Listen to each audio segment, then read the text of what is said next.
Yemen has declared war on Israel.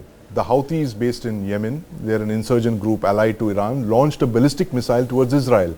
This missile was intercepted by Israel's Arrow missile defense shield. And Iran has in fact activated its two H's, the Houthis and the Hezbollah, to attack Israel. Take a look at this interesting story on Iran's proxies.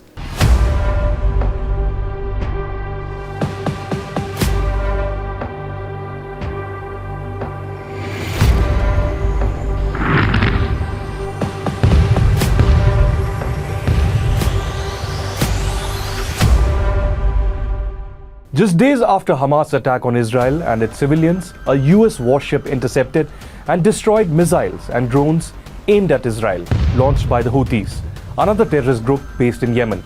This is the latest militant group joining the ongoing Israel Hamas war after Hezbollah.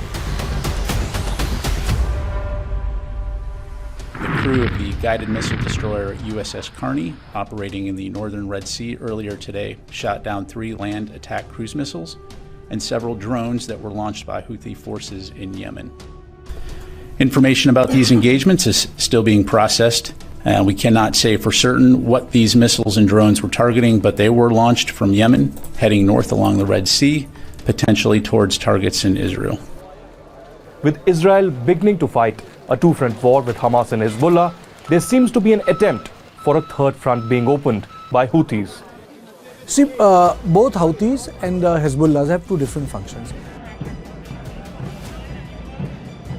Through Houthis, Iranians can attack American ships. Through Houthis, Iranians can attack civilian ships full of oil. It can be an ecological disaster. What Hezbollah does is it opens up the threat of a second front for Israel. So even if they are involved in Gaza Strip at a particular point of time, you have more than 1 lakh Hezbollah fighters trained and blooded in the Syrian war. They can start attacking Israel from north. It's not as if Hezbollah fighters can overrun the Israeli defenses, but they can engage them there. Though all these militant groups are from different countries, what's common between them is their benefactor, and that's Iran. Iran's support is by training, by weapons, by funding, by transfer of knowledge and expertise, also getting a political backing and arms by Russia. Iran has been building a network of terror proxies across West Asia since its 1979 revolution. As of today, it has allies among more than a dozen major militias such as Hamas in Gaza, Hezbollah in Lebanon, and the Houthis in Yemen. When we talk about proxies, the 3 main proxies of Iran are Hamas, which is Sunni, a branch of the Muslim Brotherhood. Another proxy is Hezbollah in the north border of Israel, in Lebanon. Another proxy is the Houthi in Yemen. Houthis were born because Shias who were part of the mountainous terrain of Yemeni state never felt integrated. They felt that the Sunnis took the prime cake, and it led to militancy, terrorism, and they got support from Iran. Now, Hezbollah was born out of a unique post-colonial experiment. Israel invaded Lebanon in 1980s. Iran started supporting those who were opposed to it in South Lebanon. They created a new organization called Hezbollah. It was a Shiite organization. Iran supported that organization. Hezbollah fighters fought against Israel. Hezbollah fighters fought for Bashar Assad. Hezbollah fighters are now fighting for Hamas. The US security presence in the region and its strong backing of Israel is not only important for Israel, but also for the region at large. It may seem to be aimed at Hamas on the face of it, but in reality, it is to deter Iran, its other strongest proxies and backers such as Russia and China. The US security presence in the region and its strong backing of Israel, really it's unimaginable and historic. Obviously, Iran is able to pursue its ambitions only because of backing from other states. In fact, we have been seeing very strong ties between Moscow, Tehran and the Hamas.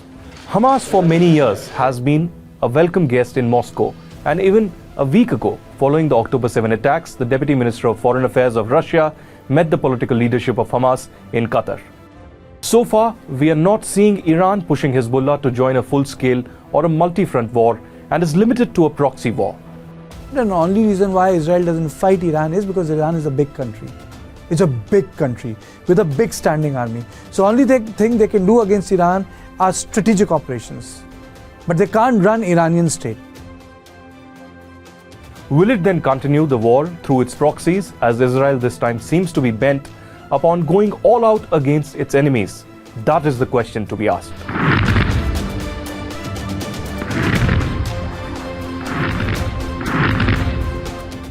Pakistan's proxies, the Jaish-e-Mohammed and the Lashkar-e-Taiba, are armed with assault rifles, but Iran's proxies are armed with ballistic missiles. In fact, the distance the Houthi missile traveled is over 2,000 kilometers. It's a distance between Delhi and Bangalore. But the big story we're tracking today is Israel's war on Hamas's tunnels. And I'm joined in the studio today by Colonel Ravi Singh, a combat engineer from the Bombay Sappers and a veteran of the Indian Army. Thank you, Sandeep. Thank you. Colonel Singh, welcome to the News9 Plus show. Thank you. And you're also a veteran of the IPKF Yes. deployment in Sri Lanka, which is the only time the Indian Army has actually faced urban combat. But Colonel Singh, tell us what we are seeing here, Hamas's network of tunnels. Describe to us what the structure of these one-man tunnels are. They don't appear to be more than 5 feet wide and about 6 feet high. Right.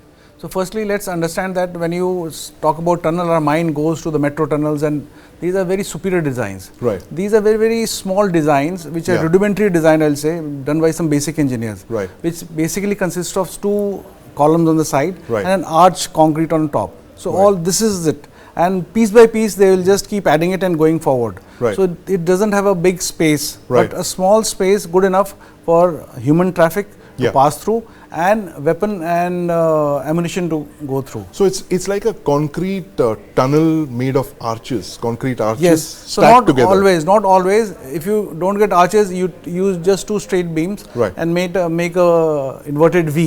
Right. And use it in that format. And the photographs which you see is one of the best ones. Right. I have seen some photographs which are not very straight and were just assembled in a Right, way to right. hold on for that person and ammunition to go through. But tell us about, the thing, tunnel warfare is as old as warfare itself. What has been the role of tunnels in the last century? So if I'll just take a touch on the Mughal times also, if you see Right. the forts and all that, they had small escapes and getaways. Right. They're basically small tunnels. Yep. Only thing is here, Hamas is kilometers. Right. Its size is immense because the spread is also there. Right. They want to spread their resources in terms of manpower and ammunition, which can be divided in various places, which they would know.